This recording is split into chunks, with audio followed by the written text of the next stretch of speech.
Ne t'inquiète de rien et n'aie aucune crainte. La joie vient le matin, les problèmes ne durent qu'un temps. Car il y a un ami nommé Jésus qui essuiera toutes tes larmes.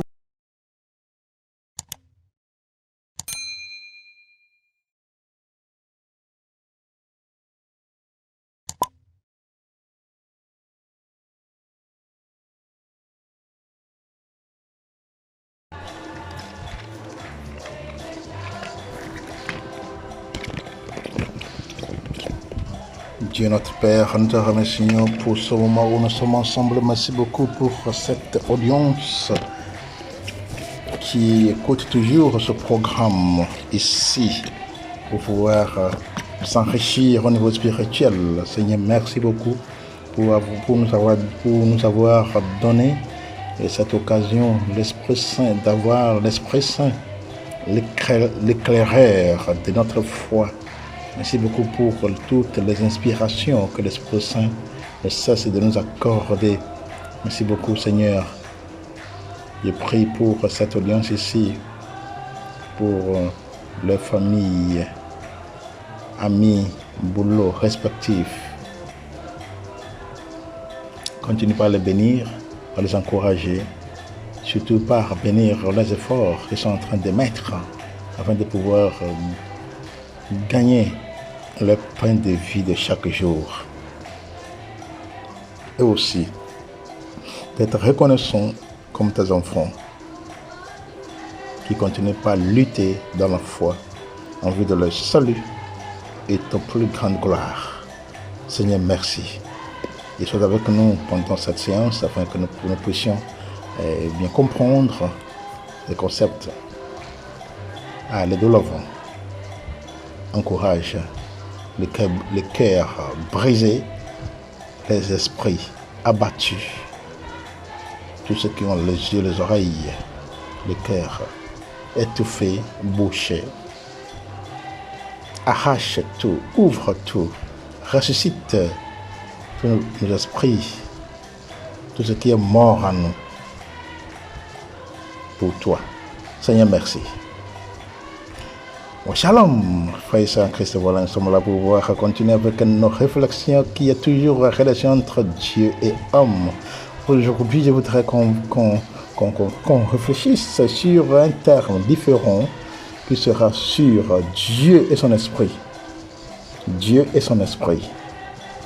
Voilà, lorsque nous lisons Ézéchiel chapitre 37, verset 14, où Dieu a mis son souffle. Dieu a mis son souffle en nous, son esprit en nous. Donc, lorsque nous lisons Ézéchiel chapitre 37, verset 14, donc Dieu a mis, et quand Dieu a dit, je mettrai en vous mon esprit et vous vivrez. Je mettrai en vous et vous vivrez. Voilà. Nous sommes enfants de Dieu dès le sein maternel, quand Dieu est avec nous depuis ce sein maternel, avant que maman ne sache qu'elle est enceinte, qu'elle est tombée enceinte, c'est Dieu qui lui fait signe pour qu'elle puisse avoir ce sentiment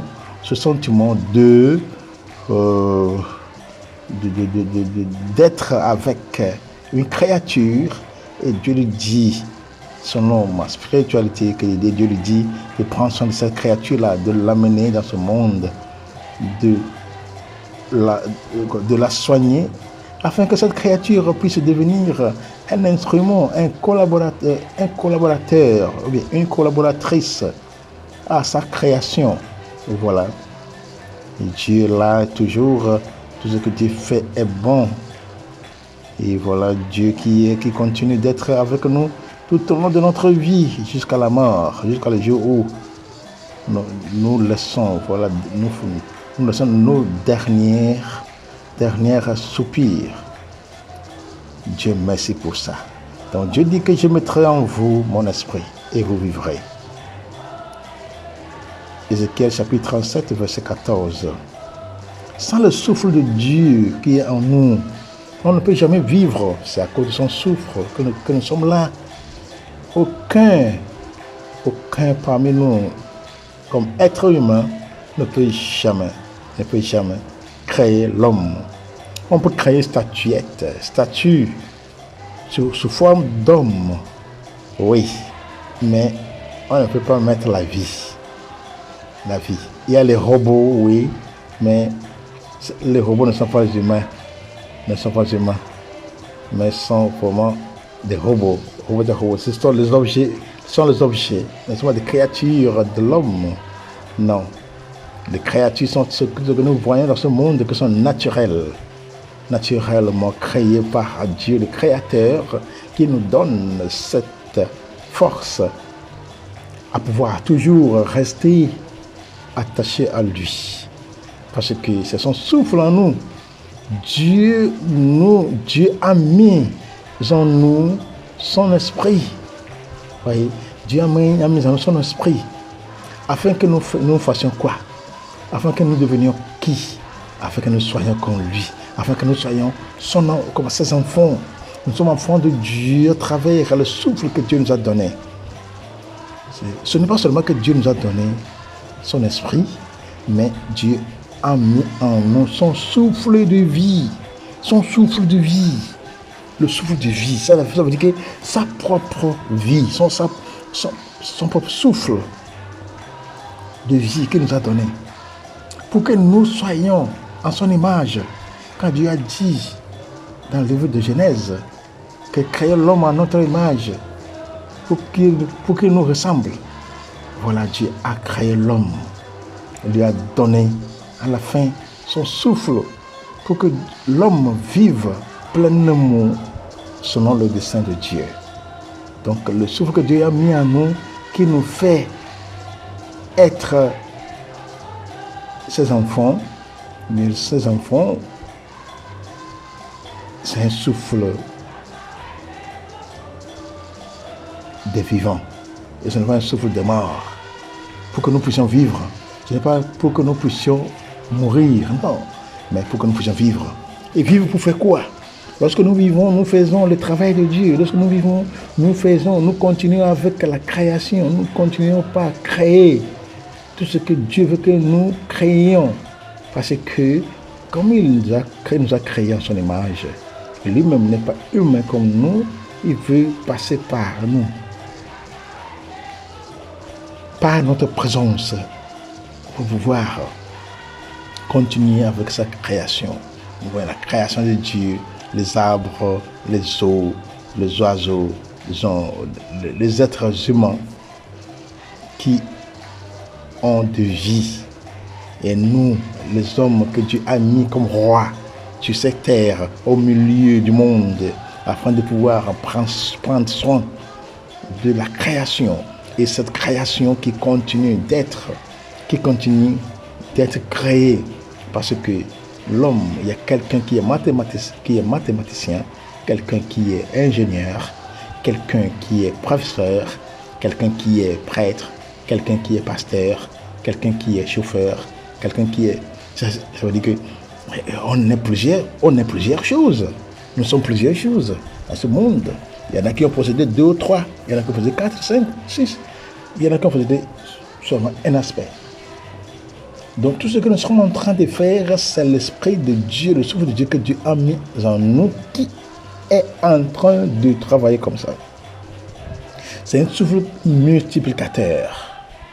C'est un souffle de vie multiplicateur qui vient multiplier tout ce que nous avons en nous, qui vient multiplier tout ce dont nous avons besoin pour pouvoir multiplier ce qui est nécessaire dans ce monde pour faire mouvoir le monde en avant, pour que le monde aille de l'avant.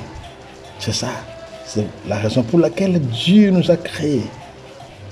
Nous sommes ses collaborateurs dans la création.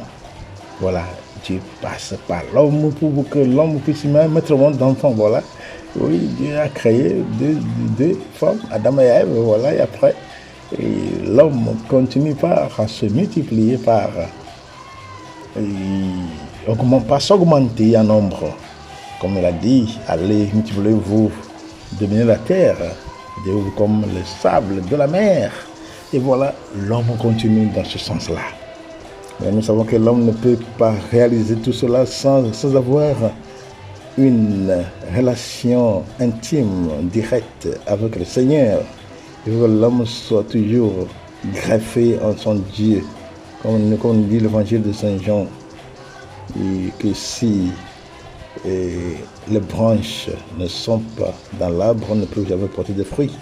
Il faut que les branches de l'arbre soient branchées, soient toujours affiliées, soient toujours attachées à l'arbre mère, afin de pouvoir donner des fruits.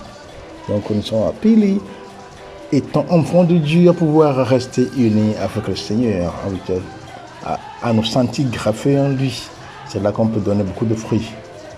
Vous voyez, si on ne se laisse pas greffer, on ne se laisse pas toucher, on ne se laisse pas transformer par Dieu, on ne peut rien faire. C'est lui notre inspirateur, c'est lui notre créateur, c'est lui notre tout.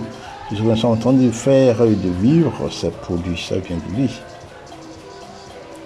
Et après cela, Jésus a promis l'Esprit Saint à ses apôtres.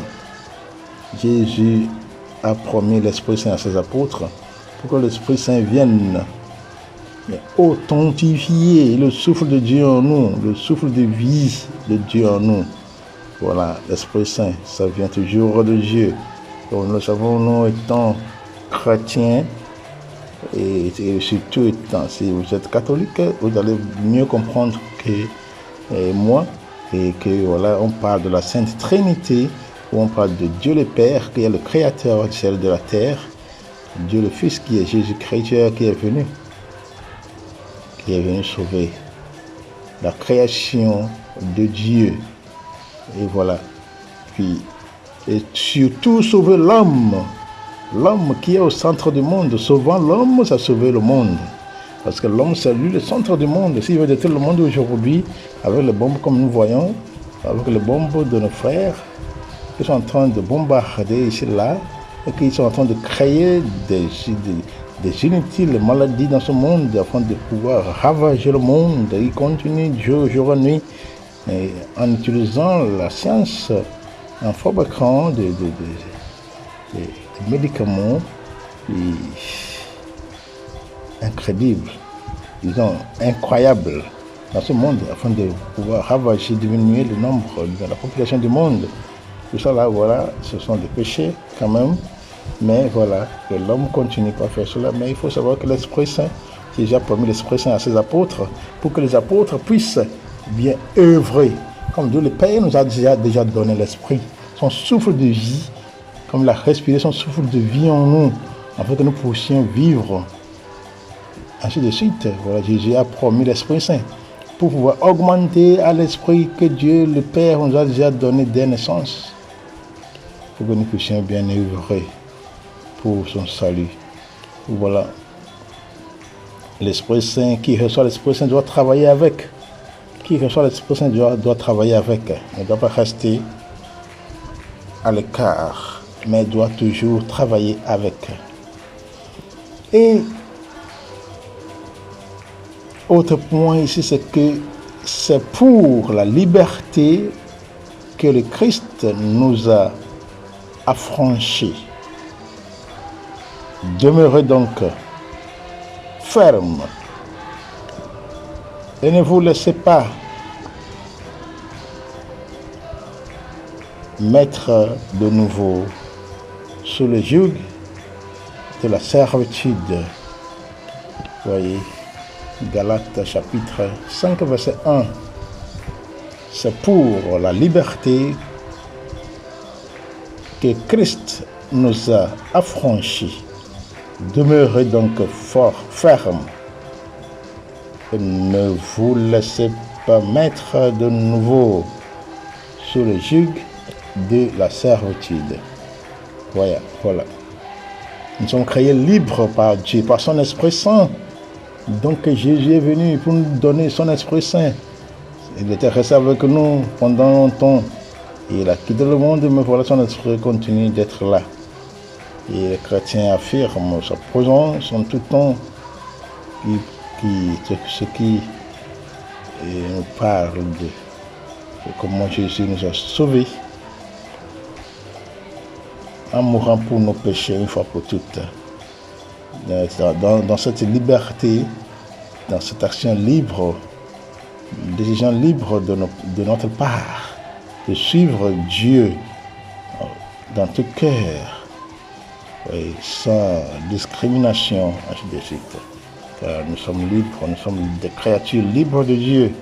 Il faut qu'on soit toujours dans notre foi, il faut qu'on se sente enraciné dans la foi par le sang de Christ. Dans son sang précieux au calvaire, le sang venant de son côté ouvert au calvaire, qui continue par nous diriger, qui continue par nous purifier, sanctifier, exorciser. Et puis voilà, nous sommes appelés à continuer même dans la difficulté. Il faut pas chercher à être des esclaves de l'argent, esclaves des choses de ce monde. Il faut toujours être apte, prompt, être prêt à souffrir, à avoir patience, d'aller de l'avant. Espérons le Seigneur de nous aider pendant nos moments sombres, nos moments ténébreux, à nous en sortir afin de pouvoir être de bonnes créatures, de bons enfants auprès de lui. Et continuer un peu, et nous pouvons dire aussi que l'Esprit Saint crée communion dans la communauté, dans la famille, dans nos boulots, partout où nous sommes regroupés. L'Esprit Saint crée cette communauté, dans cette communion, dans cette famille. Et donc il faut se laisser l'Esprit Saint. Qui reçoit l'Esprit Saint doit toujours se comporter selon le dessein de Dieu, selon la volonté de Dieu. On ne va pas recevoir l'Esprit Saint et puis on se comporte comme si on était des animaux, ou on continue d'être méchant envers nos frères et sœurs. Non. Lorsqu'on reçoit l'Esprit Saint, on fait quoi? Lorsque nous sommes des enfants de l'Esprit Saint, nous sommes appelés à pouvoir rester en communion avec nos frères et sœurs, communion avec nos familles, communion avec femmes, hommes, comme je suis marié. Oui, qu'il faut toujours chercher à rester en communion directe avec nos frères et sœurs. On va rester à l'écart parce qu'ils sont différents, parce qu'ils ont de l'argent, parce qu'ils sont méchants, parce qu'ils sont avares. Non. Les enfants de l'Esprit Saint doivent toujours rester ensemble, doivent toujours s'entraider, doivent toujours se prier. Ça veut dire prier l'un pour l'autre. C'est ça, on va rester à l'écart. On met nos mains dedans, on met nos mains dans le développement et puis ça va prendre feu. Il faut toujours essayer, sachant que l'Esprit Saint crée notre communion. L'Esprit Saint crée communion dans nos maisons, dans nos relations, dans nos boulots, partout où nous soyons, où nous nous retrouvons. L'Esprit Saint crée cette communion. Il faut toujours rester en communion, il faut avoir des contacts, il faut avoir des connexions. C'est-à-dire qu'il faut avoir des gens qui sont proches ou de loin, de nous, qui collaborent avec nous. Il faut collaborer avec eux. Par eux, on peut voyager, par eux, on peut faire des choses facilement. S'il y a une nécessité, s'il y a un rêve à réaliser, un projet à réaliser, il suffit seulement d'appeler et puis voilà, ensemble, on voit ce qu'on peut faire dans notre vie. Et l'autre point ici, c'est que l'Esprit Saint nous donne la force et la consolation dans les espérances. L'Esprit Saint nous donne la force et la consolation dans les épreuves. Lorsque nous sommes éprouvés, lorsque nous sommes éprouvés, l'Esprit Saint vient à notre rencontre pour pouvoir nous consoler, et d'abord pouvoir nous renforcer. Oui, nous sommes faibles. Vous voyez, lorsque nous sommes vraiment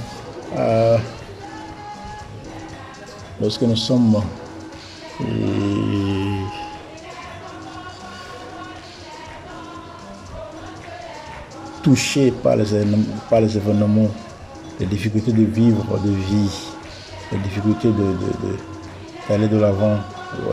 Lorsqu'il n'y a pas de boulot, lorsqu'il n'y a pas de salaire, on travaille, mais on ne paye pas. Tout ça là sont des souffrances en nous, où notre esprit est abattu. On ne sait pas comment procéder dans la vie. Et voilà, c'est le travail de l'Esprit Saint. Et l'Esprit Saint va essayer de nous renforcer. Il nous renforce. Il nous renforce. Mais il faut le demander, il faut le demander d'abord avant qu'il me donne. On ne peut pas rester à la maison. On ne peut pas rester seulement en l'air, espérant que l'Esprit Saint vienne nous renforcer. Il faut rester dans la prière pour que nous soyons renforcés et consolés dans les épreuves par l'Esprit Saint. Il faut que nous soyons les hommes de prière, les hommes et les femmes de prière. Mon frère, est-ce que vous priez? Quand est-ce que vous priez? Oui. Quand est-ce que vous priez? Et pour faire ça facile, quand est-ce qu'on peut savoir que l'Esprit Saint nous donne un don? Ou bien quand est-ce qu'on peut savoir que nous avons reçu le don de l'Esprit Saint? Quand est-ce qu'on va savoir? C'est dans la prière, mon frère et soeur. C'est dans la prière que vous reconnaissez, que nous nous reconnaissons comme étant possédés un don de l'Esprit Saint. Si on ne prie pas, ça ne peut jamais se révéler à nous. On doit prier, c'est dans la prière que nous voyons en action. Que voilà, Dieu nous a donné tel. On commence par voir. On devient des clairvoyants. On voit les choses avant que ça n'arrive. On écoute. Dieu nous donne l'écoute. On voit en même temps et puis on écoute les.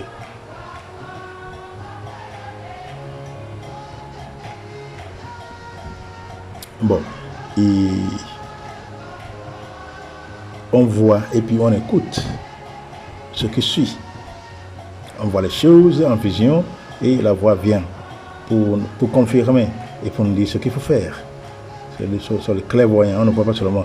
Il y en a qui voient seulement, par exemple, mais il y en a qui voient et puis écoutent en même temps ce qu'il faut faire. Oui. Pour pouvoir être consolé, c'est sur la même ligne, c'est de la même ligne. Il faut pour être consolé. La consolation ne vient pas seulement en l'air. Non, ne vient jamais en l'air.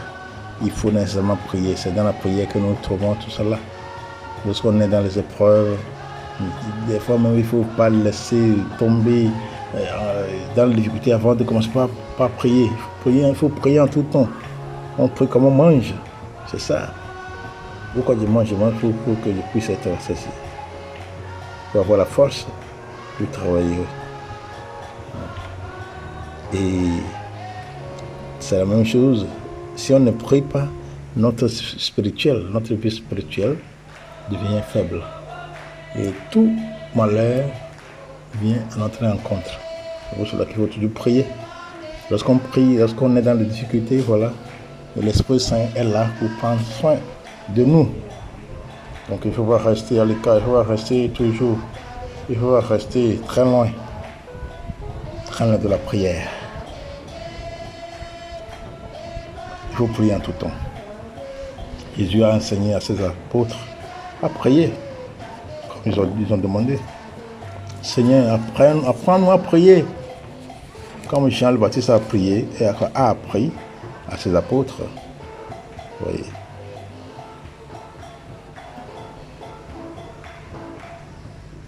Donc il ne faut pas rester sans rien faire. Il faut toujours s'efforcer pour aller de l'avant. Parce que c'est difficile. Et autre point, ici, c'est que l'Esprit Saint renouvelle la communauté chrétienne. Donc, dans ce cas, l'Esprit Saint renouvelle votre famille, renouvelle votre vie. Avant qu'on ne parle de communauté chrétienne, avant qu'on ne parle de famille, c'est d'abord l'homme qui est au centre du monde.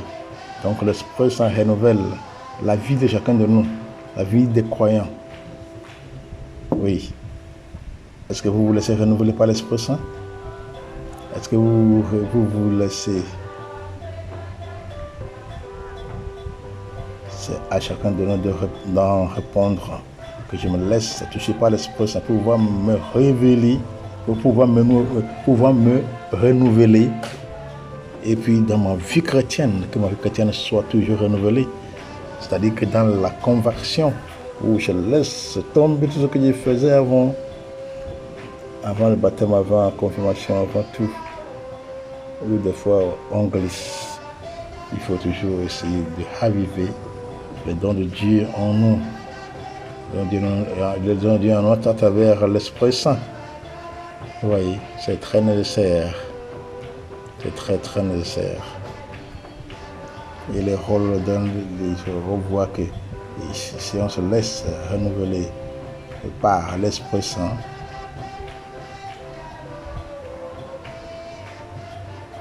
on va voir que Dieu est toujours là, toujours bon, qui veut nous refaire comme ses enfants. Il ne veut pas nous laisser jamais tomber, il ne veut pas nous laisser disparaître à jamais, non, il veut toujours nous sauver.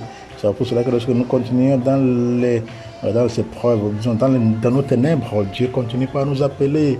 Mes enfants, mon enfant, venez, c'est moi votre Père, c'est moi votre Créateur. Je ferai tout pour que vous soyez sauvés. Donc il faut essayer toujours de se laisser à la portée de l'Esprit Saint pour que son œuvre principale continue par s'effectuer en nous. Oui, parce que l'Esprit Saint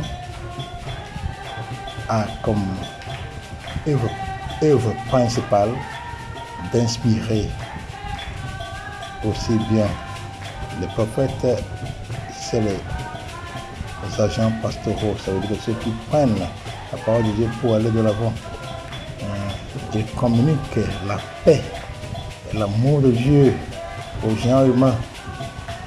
Vous voyez, tout ce que nous sommes en train de faire, l'Esprit Saint est là pour nous guider, pour nous diriger, et on doit se laisser conduire par lui. L'Esprit Saint, il agit dans le cœur des hommes du monde entier. C'est là qu'il nous renouvelle, il nous rend capables de comprendre et d'interpréter la parole de Dieu. Vous voyez, en nous renouvelant, l'Esprit Saint interprète en nous la parole de Dieu pour que nous puissions toujours écouter la voix de Dieu et en croire. Et il donne la gloire. Il donne la gloire aux chrétiens en toutes choses. C'est toujours en renouvelant notre vie. Donc l'Esprit Saint continue par dispenser. Il dispense les dons où chacun de nous va recevoir un don spécial pour œuvrer pour le Seigneur, afin d'œuvrer pour le Seigneur. Il porte des fruits en nous. Il porte des fruits dans nos vies. Vous voyez, après avoir reçu l'Esprit Saint, il y a des fruits que ça va donner. Mais ça, on va voir ça dans notre prochaine séance où nous allons parler des fruits de l'Esprit Saint. Si nous sommes enfants de Dieu, si nous avons reçu l'Esprit Saint, quels sont les fruits que nous devons porter et non les fruits mauvais ou bien de mauvais fruits, mais toujours essayer de porter les fruits qui vont continuer dans la création de Dieu. Comme nous sommes des co-créateurs de Dieu à travers nous, parce que Dieu a mis en nous son souffle de vie. C'est un souffle créateur. et recréateur. Le souffle qui va nous aider à pouvoir créer ce que Dieu n'a pas créé, mais il a mis en nous. Oui. Merci beaucoup d'être là pour nous. Shalom, shalom, shalom. Soyez tous bénis dans le sang de